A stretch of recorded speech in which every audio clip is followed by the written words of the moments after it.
Attention aux champignons!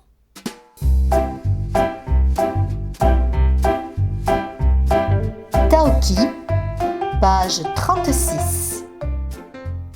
Attention aux champignons! Attention, c'est lorsqu'il y a du danger. Où sommes-nous? Nous sommes dans la forêt. Dans une forêt, il y a beaucoup d'arbres. C'est une forêt de chênes.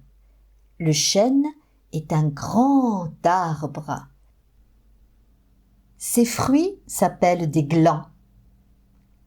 Ils sont bruns, c'est-à-dire marrons. Et ils ont une forme de ballon de rugby. Les glands sont très appréciés par les animaux de la forêt. Ils adorent manger des glands. Les sangliers, les chevreuils, les écureuils, ils adorent manger des glands. Regarde bien sur l'image. Il y a un écureuil. L'as-tu trouvé? Il grimpe. Il est sur le tronc de l'arbre.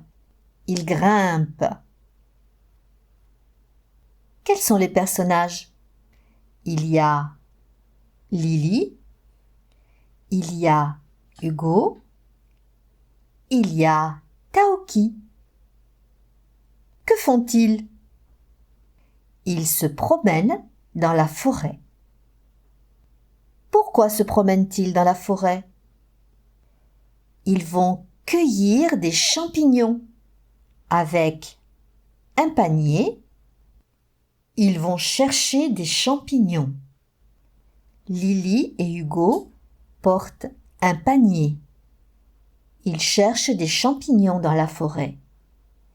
Mais attention, tous les champignons ne sont pas bons à manger.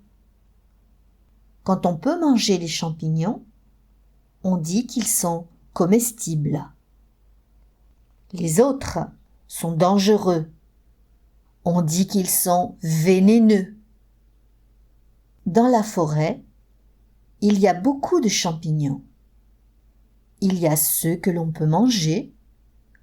On dit qu'ils sont comestibles. Et il y a ceux qu'il ne faut pas toucher ni manger. Ils sont dangereux. Taoki a trouvé un joli champignon. Il a un chapeau rouge avec des taches blanches, rondes. On dit que ce sont des pois blancs. Un chapeau à pois blancs. Il a envie de lécher ce champignon, tellement il est joli. Oh! Attention! Attention! Crient Hugo et Lily. C'est un champignon vénéneux. Il est dangereux.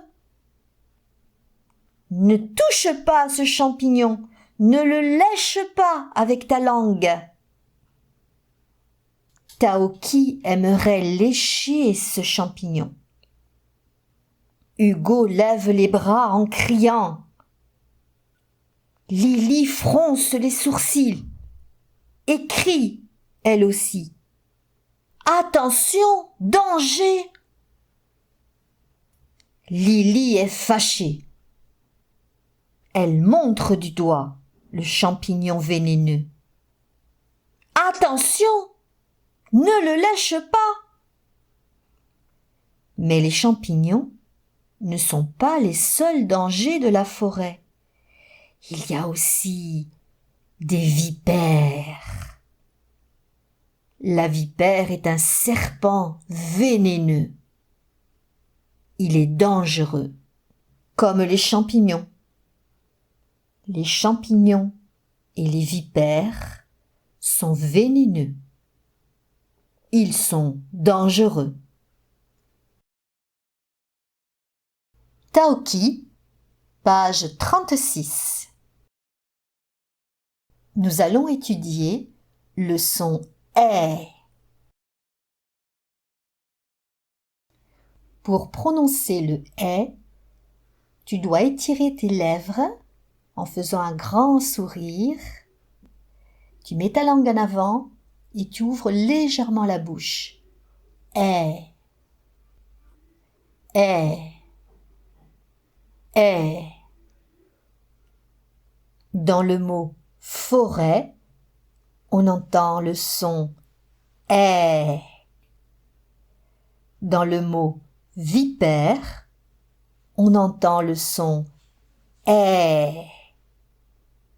On entend le son est dans le chêne, chêne, une chèvre, chèvre, un escargot, escargot, un arrêt de bus, arrêt, un remède, remède, fier, je suis fier, le ciel, ciel, dans serpent, serpent, dans vipère, vipère,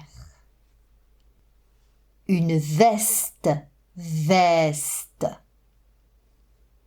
une tête, tête, une flèche, flèche, une aile, aile, une fenêtre, fenêtre. Sous l'illustration, nous allons regarder les images. Entends-tu le son « est » ? Un escargot, un éléphant, un serpent, un zèbre, une tête, un palmier, une étoile, un cahier. Combien en as-tu trouvé ?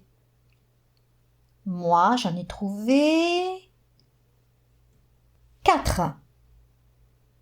Vérifions. Un escargot. Est. Oui, j'entends le est. Un éléphant. Non, je n'entends pas le est. Un serpent. Oui, j'entends est. Un zèbre. Oui, j'entends est. Une tête. Oui, j'entends est. Un palmier. Non, je n'entends pas est. Une étoile. Non, je n'entends pas est. Un cahier. Non, je n'entends pas est. Donc, un escargot, un serpent, un zèbre, une tête. Il y en avait bien 4. Bravo! Le son « est » peut s'écrire avec un « e » et au-dessus de sa tête, je place un accent. Il y a 2 accents différents. Le premier, il s'appelle l'accent grave. Et avec le E, il forme le son « est ». Le deuxième accent s'appelle l'accent circonflexe. On peut l'appeler aussi le chapeau. Donc on met un chapeau sur la tête du E. Et ça donne « est ». Donc je peux écrire « est » avec un accent grave, un peu comme si c'était une flèche qui descendait du ciel. Ou alors, je peux l'écrire avec un accent circonflexe, un peu comme si je mettais un chapeau sur la tête du E. Nous allons lire le son des lettres. Tout en bas de la page 36. Première ligne. En lettres script et en lettres capitales. E, N, E, F, R, E, S, I, Ch, E, E. Deuxième ligne. En lettres attachées. E, Ch, I, F, E, M, E, E, N, S, E. Dans cet exercice de lecture, tu as pu voir qu'il y avait une lettre qui ne portait pas le même accent que celui que l'on vient de voir. Il est à l'envers. On l'avait déjà étudié. C'est le « et » qui a l'accent qui ressemble à celui que l'on vient de voir, mais il est dans le sens contraire. C'est comme une épée qui monte. Une épée qui monte. Le « e » avec l'épée forme le son « et ». Et le « e » avec la flèche qui descend forme le son « est ». Attention, regarde bien le « et » de l'épée qui monte et le « est » de la flèche qui descend. Pour faire le son « et », nous l'avons déjà vu, il suffit d'étirer les lèvres pour faire un sourire. Et pour faire le son « est », tu fais la même chose, mais tu ouvres un petit peu la bouche et tu mets ta langue en avant. Est. Et. Est. Encore. Et. Est. Relisons les deux lignes. Tu lis après moi, plus lentement. Première ligne. Est. N. Est. F. R. Est. S. I. Ch. Est. E. Est. Deuxième ligne. Est. Ch. I. F. Est. M. E. Est. N. S. Est.